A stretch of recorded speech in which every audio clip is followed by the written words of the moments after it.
చూస్తున్నాం. ఖమ్మంలో వాహనంలో తరలిస్తున్న 1,05,00,000 రూపాయలను పోలీసులు సీజ్ చేశారు. కూసుమంచి మండలం దేవుని తండా గ్రామం వద్ద కారు అదుపు తప్పి బోల్తా పడగా అందులో డబ్బు బయటపడింది. కారులో పెద్ద మొత్తంలో డబ్బులు ఉన్నట్లు పోలీసులు గుర్తించారు. కారు డిక్కీలో ఉన్న 2 బ్యాగులను తీసి లెక్కించగా అందులో 1,05,00,000 రూపాయలు ఉన్నాయి. నగదుకు సంబంధించి ఎలాంటి రసీదులు లేకపోవడంతో ప్రస్తుతం ఆ నగదును సీజ్ చేశారు.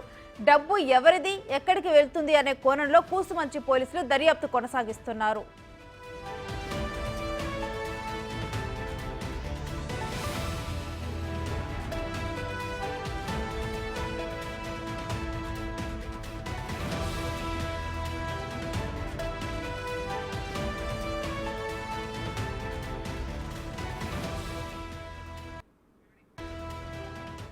ఇక ఇదే అంశానికి సంబంధించి మరింత సమాచారం మా ప్రతినిధి భాస్కర్ ఫోన్ లైన్ ద్వారా అందిస్తారు. భాస్కర్, ప్రమాదంలో బయటపడ్డ 1,00,00,000 రూపాయల నగదు గురించి డీటెయిల్స్ ఏంటి?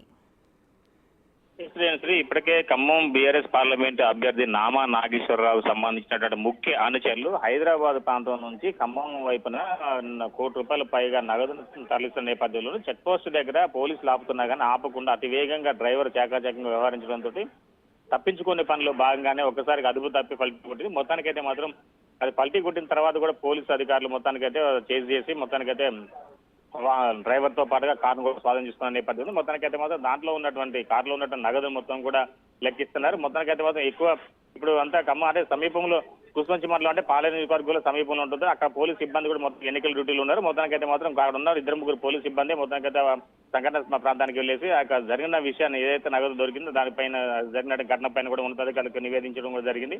మొత్తానికైతే మాత్రం మరి కాసేపట్లో ఆ నగదునంతా లెక్క పెట్టి ఎన్నికల అధికారులకు సమర్పించారు. ఆ వాహనంలో అసలు ఎంతమంది వ్యక్తులు ప్రయాణిస్తున్నారు? మొత్తం ఆ వాహనంలో మాత్రం 2 వ్యక్తులు ఉన్నట్టుగా సమాచారం అందుతా ఉంది. కానీ ఒక వ్యక్తి మాత్రం అక్కడ నుంచి ఎస్కేప్ అయ్యారు. మొత్తానికైతే డ్రైవర్ మాత్రం ఘటనా స్థలంలోనే ఉన్నారు. అయితే ఆ పారి కల్టీ కొట్టడంతో కారు డోర్లు ఓపెన్ చేసేస్తున్న వ్యక్తి మాత్రం బయటకు వచ్చి అంటే ఆయన నుంచి పరదైన నేపథ్యం ఉంది. కానీ డ్రైవర్ మాత్రం తప్పించుకునే సమయంలో ఆయన వీలు కాకపోవడంతో ఆయన అక్కడే ఉండాల్సిన పరిస్థితి ఏర్పడింది. మొత్తానికైతే మాత్రం ఈ యొక్క ఘటనకు సంబంధించిన మాత్రం బీఆర్ఎస్ పార్టీ నేతలు మాత్రం ఓట్లు కొనుగోలు లక్ష్యంగా ముందడుగు చేస్తున్నారు. ఓడిపోతామని తెలిసినా కూడా ఒకవైపున ఏదో అంటే మాజీ సీఎం కేసీఆర్ యొక్క ప్రోద్బలంతో నగదు వెదజల్లేని సరే ఏదో రకంగా అంటే అక్రమార్గంలో గెలిపేందుకు వాళ్ళు ప్రయత్నాలు చేస్తున్నా కానీ జిల్లాలో ఉన్నటువంటి 7 నియోజకవర్గాల ప్రజలు మాత్రం వాటిని ఎట్టి పరిస్థితులు కూడా వాటిని ఆయన వ్యూహాలను అమలు చేయకుండా ఉండే విధంగా ప్రయత్నాలు చేస్తారు. మొత్తానికైతే మాత్రం ఒకవైపున కాంగ్రెస్ పార్టీ నేతలు సానుకూలంగానే వాళ్ళు ప్రచారం చేసుకుంటూ పోతున్న నేపథ్యంలో వీళ్ళు మాత్రం యథేచ్ఛగా డబ్బులు వెదజల్లేసి ఒక ఓట్ బ్యాంక్ పెంచుకొని గెలుపుకు మార్గం సుగమం చేసుకునే విధంగా ముందడుగు వేస్తున్న తరుణంలో ఒకసారిగా వాళ్ళకి వ్యూహం పెంచుకోవడంతో ఒకవేళ బీఆర్ఎస్ పార్టీ నేతపై ఇప్పుడు అభ్యర్థిగా ఉన్నటువంటి నామా నాగేశ్వరరావుపై చట్టపరమైన చర్యలు తీసుకునే అవకాశం మెండుగా కనపడుతుంది. Right, thank you Bhaskar.